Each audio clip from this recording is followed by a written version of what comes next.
Ok. Reducir la presión. Existen tres medios para reducir la presión en las zonas de riesgo. En primer lugar, siempre va a ser los cambios posturales. Cada centro hospitalario pues va a tener su propio protocolo en cuanto a la frecuencia, pero este debe oscilar entre 2 y 4 horas, no más de 4 horas. Por lo general, en las noches, pues cuando sabemos que el índice enfermera-paciente es menor que en los turnos diurnos, es cuando se puede hacer cada 4 horas. Es conveniente contar con un patrón de rotaciones en el que se indique la hora y la posición en la que debe quedar colocado lo que es el paciente. Y es de ahí que muchos hospitales tienen el reloj, los relojitos posturales, y ahí vamos cambiando para saber, ¿no? Porque muchas veces podemos tener hasta 3, 4 pacientes, o en terapia intensiva que todos los pacientes se tienen que cambiar de posición, pues entonces el reloj va a ser una herramienta importante para saber cuál es la posición que le va a tocar al paciente. Muchas veces no podemos hacer la rotación completa conforme a lo que es el reloj por las propias condiciones, si está con ventilación mecánica asistida, si está con abdomen abierto, etcétera, etcétera, ¿no? Pero siempre va a haber una posición que podamos adecuar para ir liberando lo que son los puntos de presión.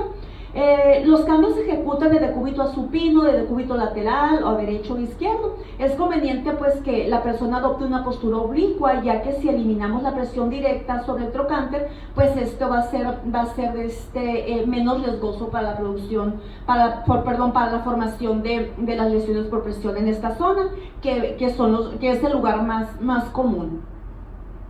El manejo de la presión.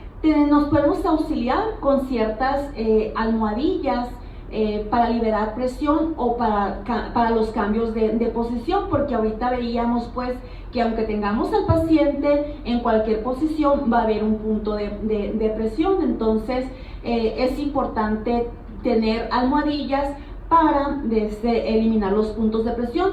Un error que comúnmente cometemos es tener la almohadilla justo en lo que es el talón, el talón, que sabemos que es un punto también muy relevante de presión.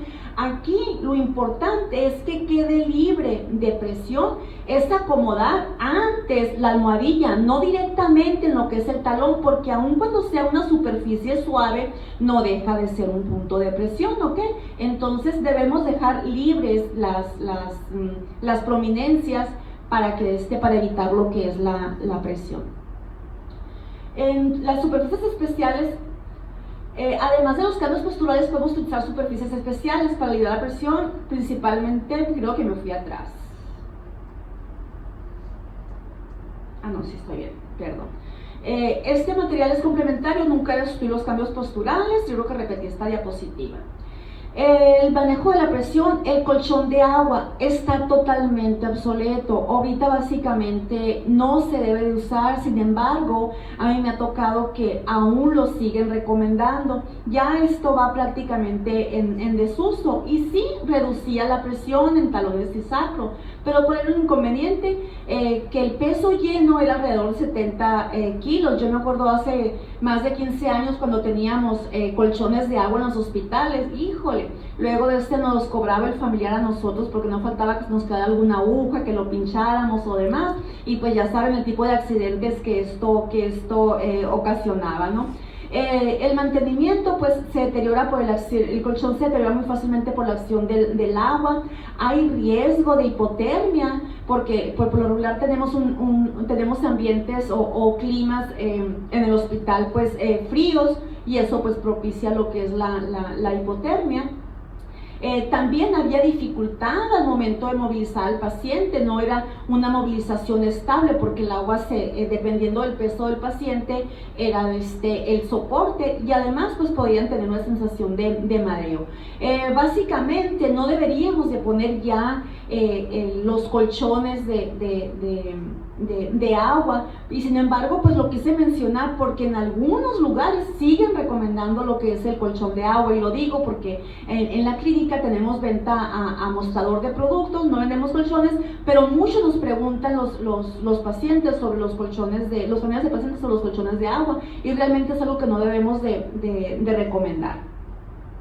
Los colchones de espuma alivian la presión y proporcionan una superficie de descanso cómoda, son baratos y manejables, pero la eficiencia es relativa. También no recomendemos ya este tipo de colchón de espuma, no sé si los identifican, que son como los de cascarón de huevo. Ahí si acostamos a un neonato, por menos que pese, si pesa 800 gramos, por así decirlo, esa espumita se va a aplastar, o sea, no es un liberador de presión, y también pues lo seguimos recomendando. Ese no libera lo que es absolutamente nada de presión, ¿no? Y aparte pues, o sea, no es nada higiénico porque se moja la ropa de cama, se moja, es espuma, y ahí tenemos un fomite importante. Y también en los 80s, todavía en los 90s, era un boom los colchones de cáscara de cascarón de huevo, le decían que eran de espuma. En cuanto a los colchones de látex, disminuye la presión en las zonas de riesgo, ofreciendo una superficie más cómoda que el colchón convencional, ¿ok? Pero de cierta manera tampoco son liberadores de presión. Los que realmente sí juegan un papel importante en la liberación de presión son los colchones altamente de aire con sistema de flotación dinámica. Igual, por ejemplo, yo diría que este tipo de colchones valdría la pena tenerlos en las terapias intensivas. Son muy similares a los de presión alterna, pero estos son a base de un sistema de aire, tienen un compresor que incluso casi la colchoneta hace que flote el cuerpo del paciente. El grosor es muy distinto y la variación en la presión es más precisa que en los anteriores. Sí son colchones que son costosos, pero yo pienso que pues un paciente en estado crítico, en el cual no se puede dar movilización por el estado hemodinámico, pues valiera la pena tener este tipo de colchones, porque después resulta más costoso la estancia hospitalaria o el manejo de la infección, o que incluso el paciente muera de alguna septicemia por el manejo no adecuado de la lesión por presión. Los colchones de presión dinámica pueden conseguirse a presiones inferiores a 20 milímetros de mercurio, incluso a niveles de presión de 0 milímetros de mercurio. Algunos de los ejemplos pues es el que más comúnmente vemos en los hospitales y que se usa también en las casas de los pacientes, y esta presenta una serie de cámaras neumáticas que se inflan y desinflan por medio de un motor, alternando los puntos de presión del paciente contra lo que es la cama. Estos únicamente son liberadores de presión, no manejan ninguna presión en milímetros de mercurio, lo que son sus celdillas. Por eso no exime el movilizar el paciente el que se tengan los colchones de presión alterna. Igual se debe estar movilizando cada 2 o cada 4 horas. Igual se tienen que estar poniendo las almohadillas en los puntos de presión para evitar tener al paciente de lado que choque algún hueso con el otro. En cuanto a los dispositivos locales, son medidas secundarias de eficacia limitada, ya que solo protegen de manera parcial la zona de riesgo. El soporte textil antidecúbito, como son las de borreguito, pues actúan eficazmente en la prevención de diversos factores de riesgo relacionados con la ulceración. Disminuye la presión de la superficie externa contra el cuerpo, aminora el rozamiento y funciona como un empapador, manteniendo la piel seca y pues limpia, pero realmente pues nos estamos dando cuenta que no es un liberador de presión como tal. Ya hay dispositivos para sillas de ruedas, para el paciente que está en silla de ruedas, también de presión alterna y de aire de manera dinámico, ¿no? Como les digo, de inicio tal vez parezcan dispositivos que son costosos, pero al final de cuentas pues vemos el costo-beneficio a largo plazo y pues realmente son muy efectivos. Los estadios de las úlceras por presión, pues los vemos pues que es del 1 al 4. Esto ya sé que ustedes, cada uno de ustedes lo maneja perfectamente bien, no me voy a detener mucho en ello. En el estadio 1 pues empieza con eritema en la piel, se va a ver irritada, blanquecina, no hay todavía pérdida de continuidad de la piel. Sin embargo, ahí nos está indicando pues que hay un punto de presión, que ya hubo isquemia y que el riesgo está inminente y debemos de liberar la presión de ese lugar. En el estadio 2 pues hay pérdida cutánea limitada de la epidermis y de la dermis. Aquí ya tenemos una úlcera superficial y puede tener un aspecto de abrasión, de flictena o de un cráter de manera superficial. En el estadio 3, pues aquí ya nos vamos a encontrar con pérdida total de la continuidad de la piel. Hay compromiso del tejido subcutáneo, pudiendo extenderse hasta lo que es la fase subyacente, pero sin atravesarla. La úlcera aparece como un cráter profundo y puede haber socavamientos en el tejido adyacente. Y el estadio 4, cuando ya hay pérdida del grosor de la piel con necrosis del tejido o daño hasta el músculo o incluso hasta hueso, que aquí cuando es hasta hueso, pues tenemos el riesgo que incluso el paciente pueda tener una osteomielitis, ¿no? Entonces, los estadios sería de que cuando tenemos identificado el punto de presión en el estadio 1, retomar las medidas, porque a lo mejor ya lo estamos haciendo, pero volver a planear cómo vamos a liberar esa presión. Todavía muchos de los familiares en domicilio, los que tienen, por ejemplo, niños con PCI o con alguna patología que no les permite mover, siguen poniendo las famosas donitas de algodón que forrábamos con una venda, ¿verdad? Entonces vamos a recordar que tal vez esa donita va a liberar la presión de aquí, pero va a tener presión en otros puntos. Entonces, con el uso de estos dispositivos debemos de tener mucho cuidado, porque sí, estaríamos liberando el punto de presión, pero estaríamos haciendo presión en otro lugar. Entonces, por eso también ya casi están en desuso, o también es ponerlos, pero no más de dos horas para poder liberar presión. Es jugar con los movimientos y con los cambios de posición y con los dispositivos que vamos a utilizar, que no tienen que ser caros, pues, para que sean efectivos. El tratamiento ni debería de existir, porque para empezar no deberíamos de tener ninguna lesión por presión.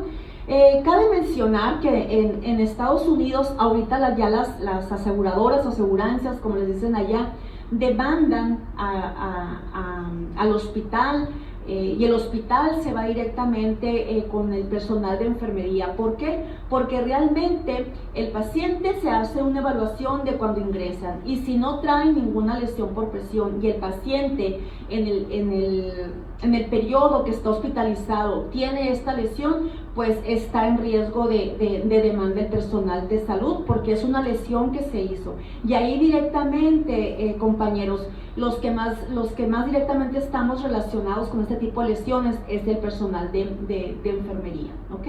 Entonces es muy importante evitar llegar a lo que es el tratamiento, ¿no? Que va a depender del grado y del estadio en el que se encuentre la lesión, ¿ok? Existen diversas escalas para la clasificación. Hemos utilizado la escala de la Dirección Nacional de Úlceras por Presión, que esta fue creada en el 89 y modificada en el 93. Y se divide pues en que nunca debemos subestimar el grado de la úlcera por pequeña que parezca, ya que el daño que se aprecia a simple vista puede ser una lesión aparente, pero puede ser mucho mayor de lo previsto.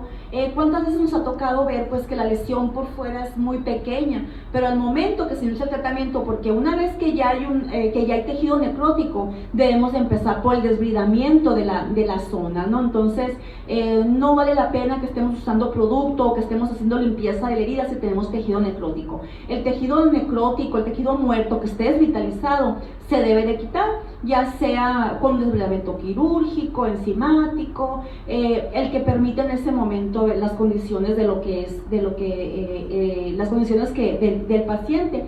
Pero debemos, pues, muchas veces quitamos esa necrosis y resulta que el paciente ya tiene socavamiento, resulta que ahí se seguía haciendo la presión y ya no es una úlcera o una lesión de primer estadio, sino que cuando están en esas condiciones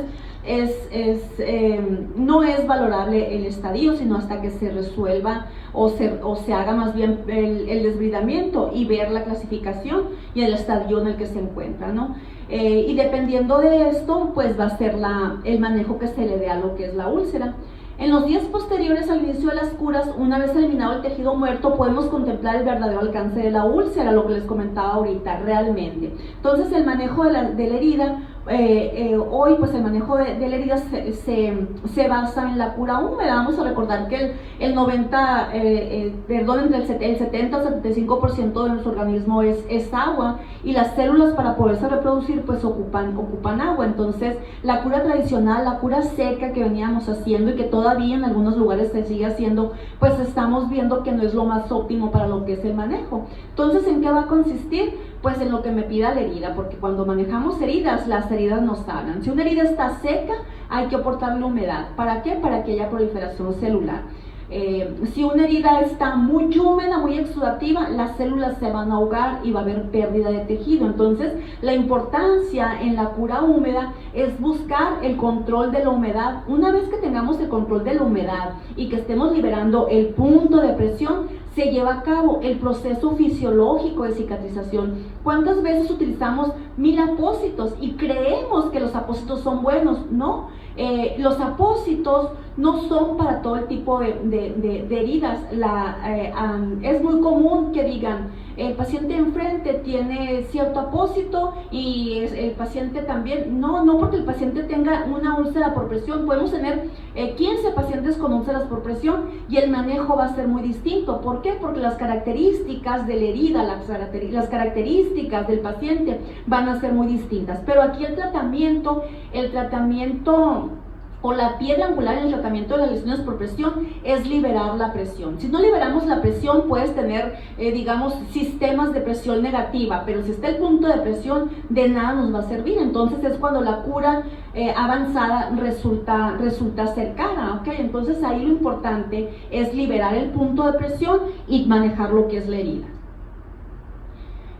La mayoría de las heridas tienen tendencia a la cicatrización espontánea, los que le comentaba ahorita. Si vemos lo que lo está causando, pues se va a llevar a cabo el proceso fisiológico de cicatrización, que pues va a depender mucho del estado de nutrición del paciente, de la edad, de la enfermedad, de los medicamentos que tiene. Entonces ya tiene todo esto en contra para que se lleve lo que es el proceso fisiológico. Anteriormente era, digamos, las heridas infectadas, yo me acuerdo que se curaban por turno. Hoy en día sabemos pues que el estar haciendo curaciones por turno, haciendo curaciones de arrastre con la gasa, estamos lesionando lo que es la lesión, lo que es la herida, y estamos incrementando la segunda fase de la cicatrización, que es la inflamación. Luego tenemos heridas llenas de fibrina y no sabemos por qué tenemos tanta fibrina y se la queremos quitar por turno, la queremos quitar diario. ¿Y qué estamos haciendo? Estamos activando la cascada de coagulación, estamos haciendo una lesión nosotros mismos con las curas tan frecuentemente que estamos haciendo, y pues el cuerpo, el organismo no hace otra cosa más que defenderse y inflamarse, y es por eso que este tipo de heridas se convierten en crónicas, ¿ok?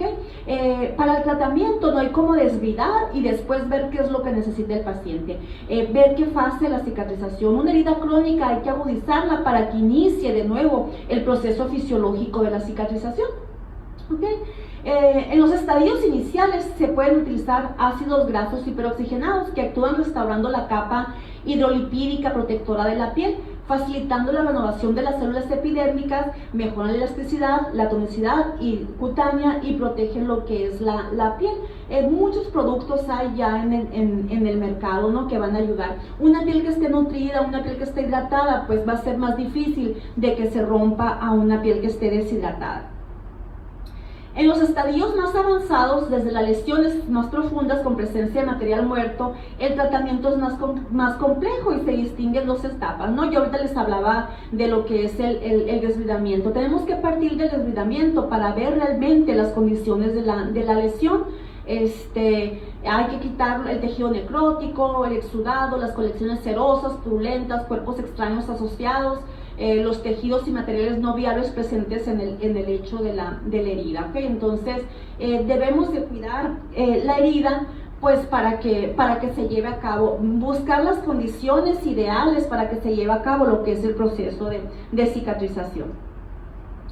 Ese tejido constituye un obstáculo para que el proceso de cicatrización se desarrolle de una forma adecuada, por lo cual su eliminación es necesario. Asimismo, el desbridamiento es importante ya que disminuye el riesgo de infección y también nos ayuda a valorar la dimensión de la herida. Antes de iniciar este proceso será necesario hacernos las siguientes preguntas. ¿Realmente vas a contribuir a que mejore la situación del paciente? Si las posibilidades de curación del paciente son escasas o la expectativa de vida mínima, habrá que considerar si realmente esto es necesario, ¿ok? Ahí se pone una balanza y se hace una evaluación de qué es lo más importante, que con esto básicamente nos encontramos pues en la terapia intensiva. No lo vemos como importante, tan importante pues en ese momento. ¿Por qué? Porque se está enfocado a sacar al paciente de su estado crítico, ¿ok? Pero yo pienso que si nos organizamos, si trabajamos en equipo, si hacemos un buen protocolo en los servicios de terapia intensiva, podemos evitar las lesiones de presión, que no se nos haga y se adjunte a un problema más al paciente que de por sí ya está en estado crítico, ¿no? Se han valorado los riesgos y hay que tener especial cuidado en talones y zonas auriculares. Es muy común en los niños y en los adultos mayores que se hagan las úlceras en las zonas auriculares. Ahora, si nosotros como personal de enfermería que da un tratamiento integral, que tienes la formación de tan bonita, tan intensa como es de ahora sí que de las enfermeras en el paciente en estado crítico, pues debemos de considerar la importancia pues de evitar este tipo de lesiones. También se ha valorado la necesidad de proporcionar analgesia al paciente. Esa técnica es dolorosa, por lo que habrá que considerar la necesidad de pautarla. Aquí hablando específicamente en el desbridamiento. Cuando ya estamos enfocados a granular y epitelizar una vez que ya se hace el desbridamiento, pues el método empleado dependerá de los materiales que tengamos, de la experiencia del personal y los dos tipos de cura principal, que son la cura tradicional, que es la cura seca, y la cura en lo que es ambiente húmedo. Yo recuerdo que el primer apósito o parche, como le dicen todavía por ahí, que conocimos, fueron los hidrocoloides, y así, ¿no? La marca más comercial, y no es Gold ni mucho menos, es el Duoder. Para todo, ponle Duoder. Entonces, hoy en día sabemos que los hidrocoloides de cualquier marca están contraindicados en lo que son las heridas infectadas. ¿Por qué? Porque el material de que están fabricados, la carboximetilcelulosa, y la peptina, hacen un ambiente ideal para las bacterias, para que se haga un caldo de bacterias en lo que es la herida. Entonces, son apósitos los primeros que empezamos a utilizar, y aunque fuera una úlcera o una lesión de primer grado, de cuarto grado, le poníamos el hidrocoloide. Todo lo queríamos solucionar con hidrocoloide. ¿Y cuántas veces el mismo apósito hidrocoloide, al momento de quererlo quitar, al momento de despejarlo, de quererlo despejar del sitio de la lesión, nos traíamos hasta la piel del paciente por no saber utilizar este tipo de apósitos? Luego decíamos, el apósito no sirve. Todos los apósitos son oportunos. Lo que pasa es que no todos los apósitos son los mismos para el paciente, aun cuando sea la misma herida. Tenemos que ver cuáles son las necesidades de la herida, porque básicamente lo que vamos a buscar es lograr crear el ambiente ideal para que se lleve a cabo el proceso fisiológico de cicatrización. Y el objetivo pues del tratamiento es conseguir la mayor capacidad de absorción, retención y control del exudado, respetar no solo el hecho de la herida, sino también la piel perilocional, y mejorar la relación del coste-efectividad y el tiempo pues de enfermería. La cura avanzada ya no es, las curaciones ya no son todos los días, son cada 3-4 días, incluso cuando ya está en la última fase de la cicatrización, que es la epitelización, pues cubrimos la herida con un apósito que reúna las características ideales para la herida. ¿Cuál va a ser la ideal? Pues que nos mantenga el pH, que tenga velocidad de transmisión de vapor, que no sea un apósito oclusivo, que sea un apósito que no permita la entrada de microorganismos. Entonces, que nos tenga una temperatura adecuada. Entonces, creándole las condiciones ideales a la herida, el proceso fisiológico, el mismo cuerpo va a llevar a cabo lo que es el proceso fisiológico, y por ende el cierre total de la herida. Pero igual como les comentaba, no deberíamos estar hablando de tratamientos de úlceras por presión o lesiones por presión, pero la realidad es que la tenemos y que es un problema de salud a nivel mundial. Los que empezaron con el movimiento de parar lo que son las úlceras por presión o las lesiones por presión empezó en octubre del 2011 debido a la alta incidencia principalmente en los países europeos. España fue el que empezó con este tipo de campañas, de ver lo costoso que estaba siendo para los sistemas de salud mantener hospitalizado a un paciente con estas condiciones, que incluso el no manejo o el manejo inadecuado puede llevar al paciente a la muerte por una septicemia. ¿Okay? Se empiezan a hacer varias campañas de sensibilización social para parar a las úlceras por presión. Entonces lo iniciaron en España, esta campaña, que ya también las asociaciones de México y otros países ya cada septiembre nos unimos a la Jornada Mundial por la Prevención de las úlceras por presión, y es bien padre pues porque hacemos carteles y que estamos en contra y nos ponemos el moñito del stop, pero que no sea nada más para la foto del Face, ni para el periódico mural, ni para la revista de la institución, que sea realmente que hagamos conciencia de la importancia de sí para las úlceras por presión. ¿Okay? Hay que ver esto también desde una perspectiva ética. La negligencia como lesión de derecho a la salud y como consecuencia del desarrollo de una o varias úlceras por presión conculca el principio bioético de la autonomía al desprotegerlo. Recordemos que a nuestros pacientes, nuestros usuarios que tienen una lesión por presión en el hospital, es nuestra responsabilidad. Permitir su desarrollo o un abordaje inadecuado puede contravertir los principios de no maleficencia y beneficencia que supone actuar persiguiendo el mejor bien para cada individuo. Ojo, porque todo esto, tal vez en México estamos un poquito atrasados con esta parte, ¿no? Pero los pacientes, los familiares de los pacientes no son los mismos que teníamos hace 20 años, ya leen, se documentan, incluso hasta te preguntan a ver si realmente sabes. ¿Cuántas veces vienen documentados al 100% de la patología o el tratamiento de su paciente, que a lo mejor nosotros no lo traemos ese día recién leído y hasta nos cuestionan? Ya tenemos diferente, ya es diferente porque tiene más conocimiento, más acceso a tener conocimiento el paciente y el familiar.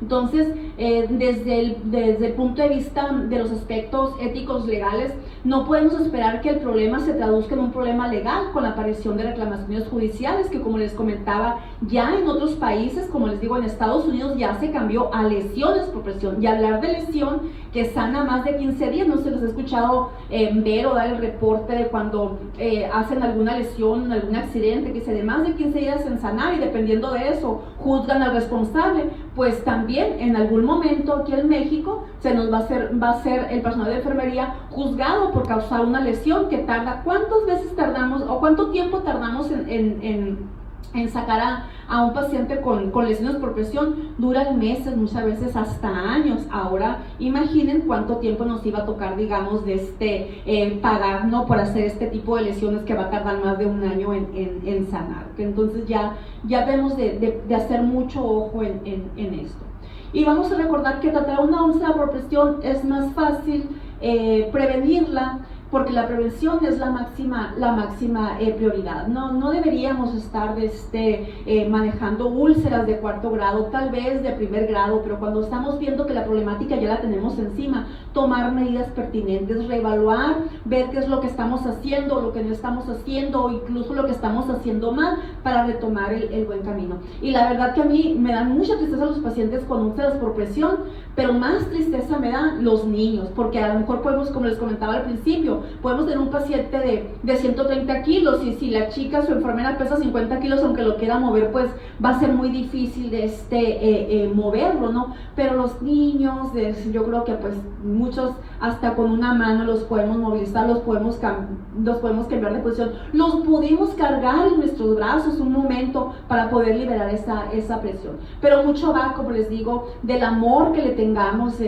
a lo que estamos haciendo, ¿no? Entonces, yo creo que la gran mayoría de ustedes son enfermeras de vocación, y cuando es de vocación, el trabajo se hace menos difícil de cuando es por obligación, ¿ok? Entonces, yo los invito a movilizar a sus pacientes, a educar al familiar del paciente y ver la importancia de la movilización, de la prevención, de no tener que llegar a un estadio 4 y que el paciente se complique y tenga que morir por una septicemia de algo que se pudo prevenir.